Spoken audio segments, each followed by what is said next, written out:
We begin today with the Niners and the Eagles. This is the second game on Saturday, and we do have a decent probability for a team to cover here. However, no real edge, but that team would be the 49ers. The 49ers. Oh, sorry. I thought you were setting me up for the transition there, Greg. 49ers plus 5.5.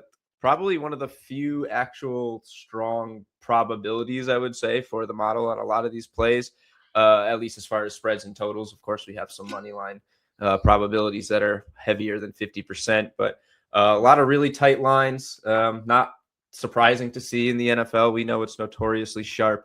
But we do have a little bit of an edge here. It was, well, barely an edge, but pretty much fair odds. It was plus 4.5 this morning, I believe. Maybe still available at plus 4.5 some places, but at least a 5.5 on DraftKings. So if you are betting it and that number, make sure you get your best, across your books if you don't have to get the alternate spread, that is. So, but yeah, pretty much fair odds. No value on the total here. Eagles get a 68% probability to win. No edge.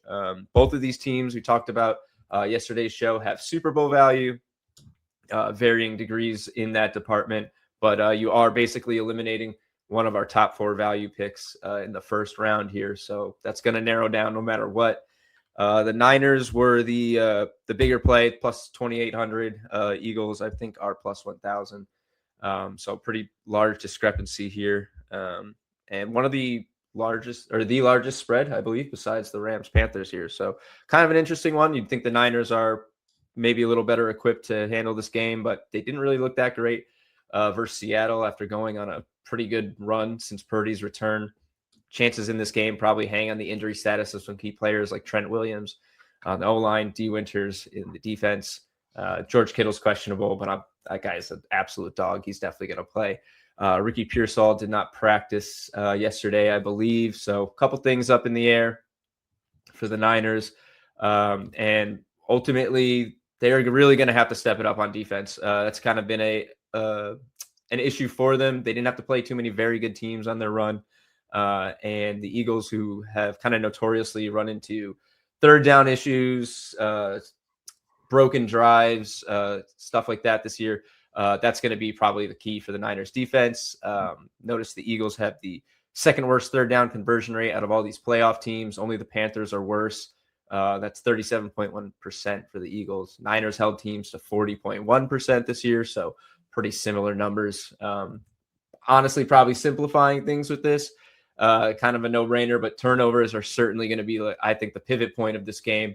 Both of these teams have the best win rate in the NFL over the past 5 seasons when they win the turnover battle. The Niners first, 35-1. Eagles second, 42-3. So, that's going to be probably the story of this game here. This season, the Eagles had a +6 turnover differential.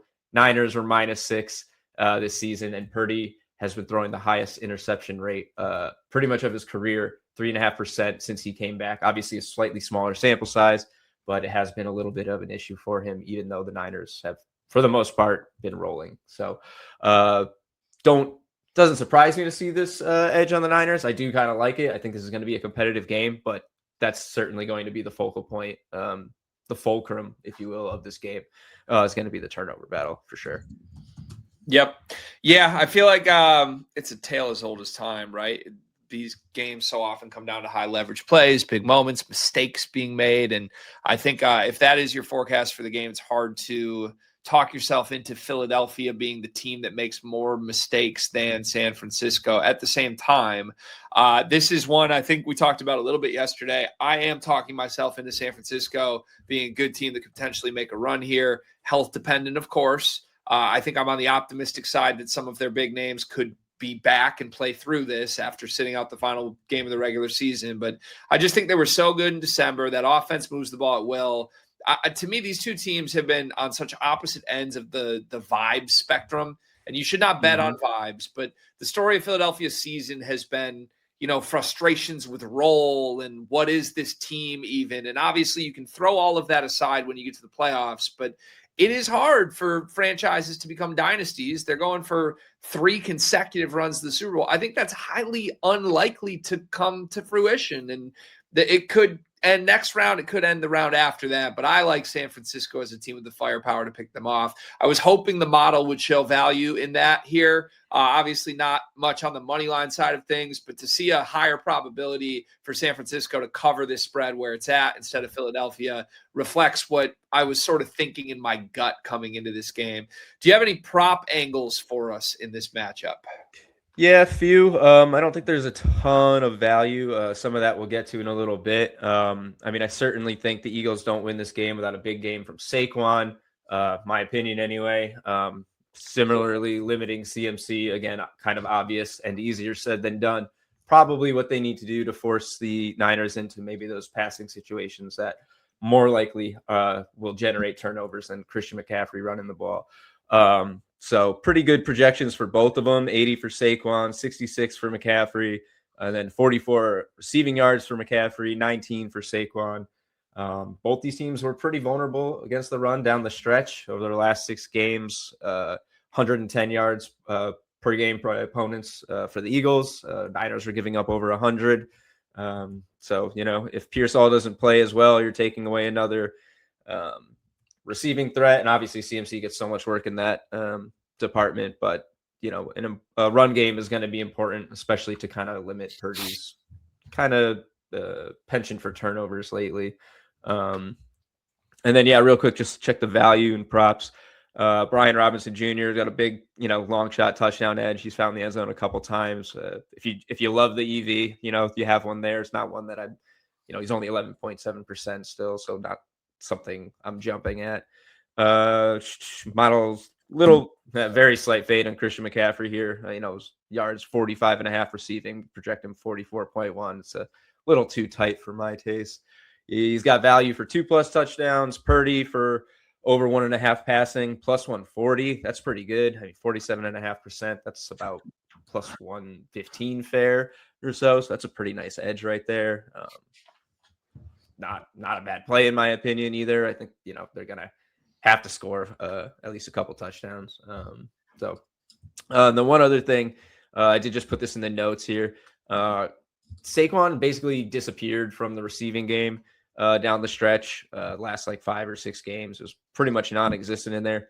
We've only got him for 19 yards, but he is minus 113 for 15+, plus 130 for 20+. So maybe a little value there if you can sneak it. If you like him to get a look early, he's plus 194 for 5 yards in the first quarter, which is literally one dump off to him. And obviously we know he can go on a big breakaway play. So not really been his game the second half of the season, but it's something I'm going to be thinking about anyway on my radar as we get closer. Yep. Yeah, I think from a prop perspective, especially in a game between two teams that are as superstar driven as these two teams, I'm a big proponent in the playoffs of just betting the best players. And I'm looking at Christian McCaffrey. I'm looking at Saquon Barkley. I'm seeing those high probabilities. C-Mac damn near 60%. Saquon almost at 50%. I love just a little 2-leg McCaffrey Barkley touchdown parlay. It's over 2-1 if you play those odds. I think both these teams will lean on their stars. Obviously, you are maybe the biggest concern with that would just be being afraid that Jalen Hurts snipes a tush-push touchdown. But to me, I C-Mac's going to find it. I'd be shocked if he doesn't. And Saquon to pair with it, getting 2-1 odds or over feels pretty good to me. Anything else on this game before we move to game number 5 of the weekend? No, I think that's a wrap. I like the Niners and along on the spread, and I think alongside that, I'd probably lean the over too, because I think they're just going to have to score to keep up with the Eagles, who will probably be able to put up a few touchdowns. Yep, feels good to me.